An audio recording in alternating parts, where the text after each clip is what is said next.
All right, the kids are working. They are making edits, leaving comments on last week's vlog. While they do that, we're going to have a little mini sermon, if you will. So I, Professor Parkinson, that's me, I walked in here at 9:03 a.m. That made me late. Guys, according to the GCU rule book, how long do you have to wait before you can leave the class if your professor doesn't show? 15 minutes. 15 minutes. Was it 9:15? No, it wasn't. Okay, now, Professor Parkinson walks in.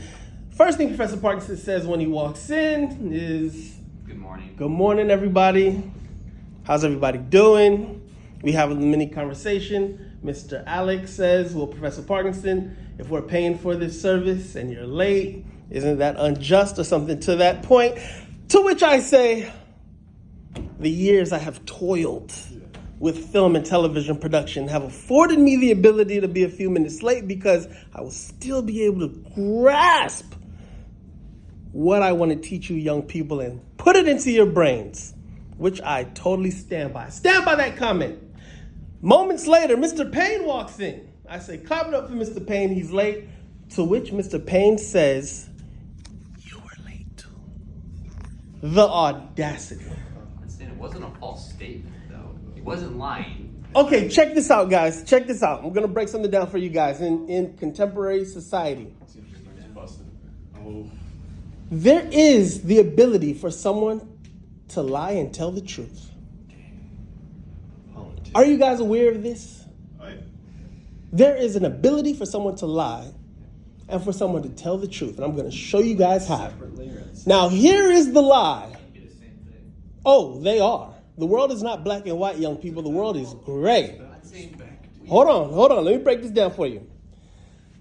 The lie is that you guys are my peer. You are not. Or as my Jamaican mother would say, we're not friends. What does that mean, guys?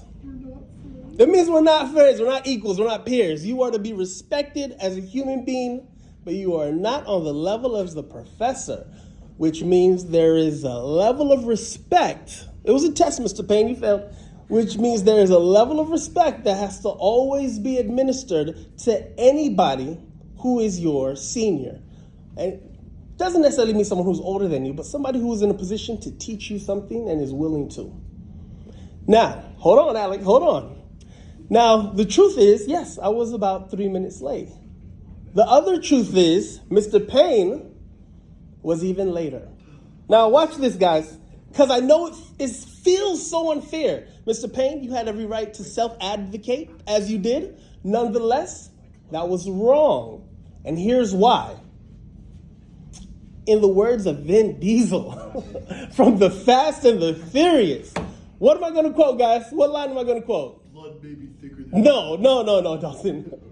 Whether you win by an inch or win by a mile, winning is all that matters.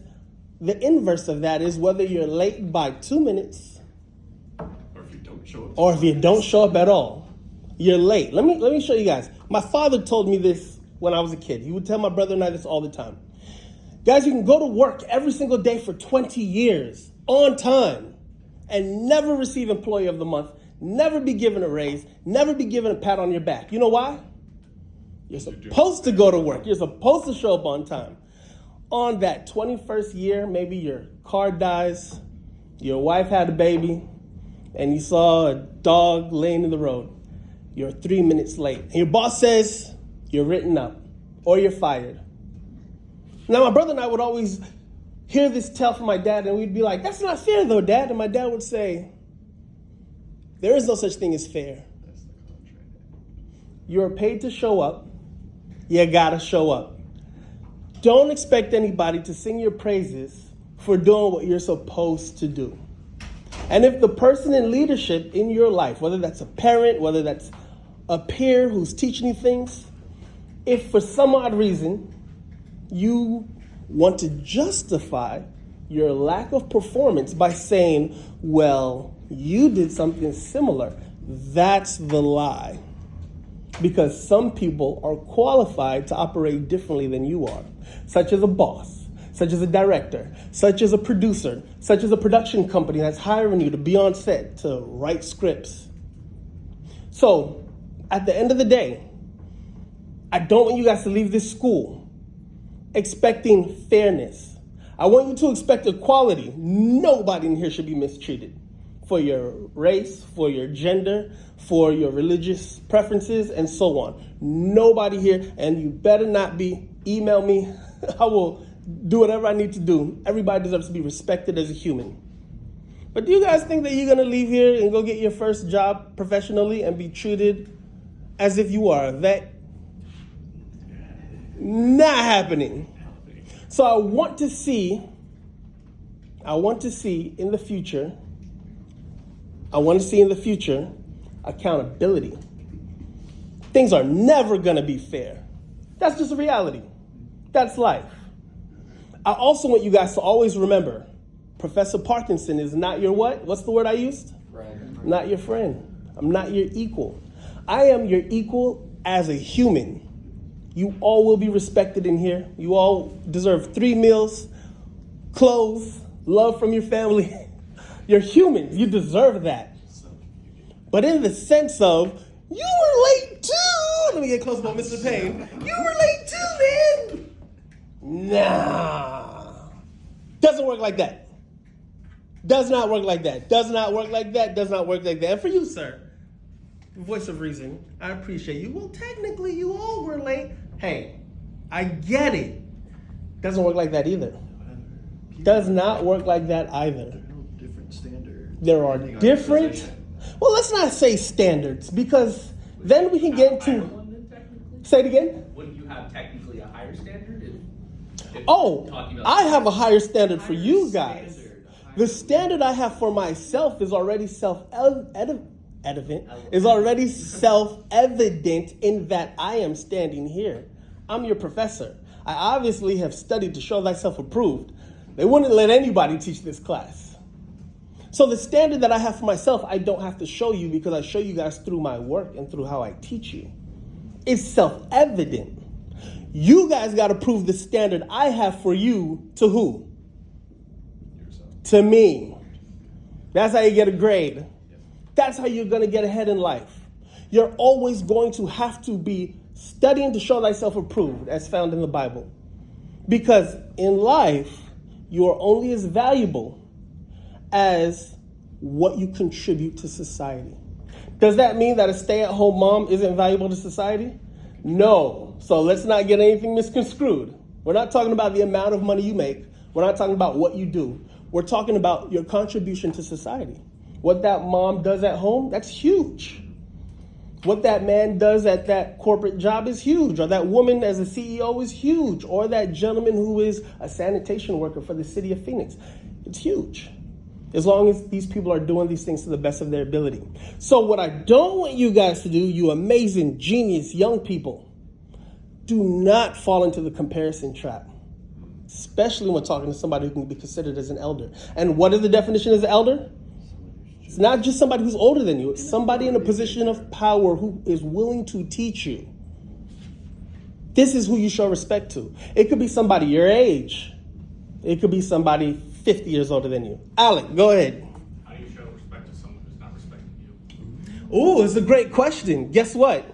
As long as they're not physically beating you, verbally accosting you, or stealing money from you, if they're doing for you in the sense of they're giving you a paycheck or they are teaching you, doesn't matter. What if they're still giving you that, but they're treating you like trash? Well, then that would fall under the category of verbal accosting you or physically abusing you, or they're not paying you. Remember, maybe this is a new concept for you guys. To be used and to be abused are two different things. Have you guys ever thought of that? They are. To be useless means what? And no human is useless. But to be useless in a certain category means what? Can't get anything done. Say it again, Alec. There's no point of having There's no point in having you here. a waste of space. A waste of space at this point. You're useless. That's one thing. Now, what is abuse? Using you to a full extent, even though you're not giving recognition. using you past what you agreed to be used as, Or using you incorrectly. or using you incorrectly, because sometimes you don't know that you're being abused. Sometimes you don't know that you're not being paid adequately. Sometimes you don't know that your peers are being treated differently than you are. But for the most part, there's a difference between useless and abuse. Now, what is use? A lot of people throw the terms around, oh, they used me. What does that really mean?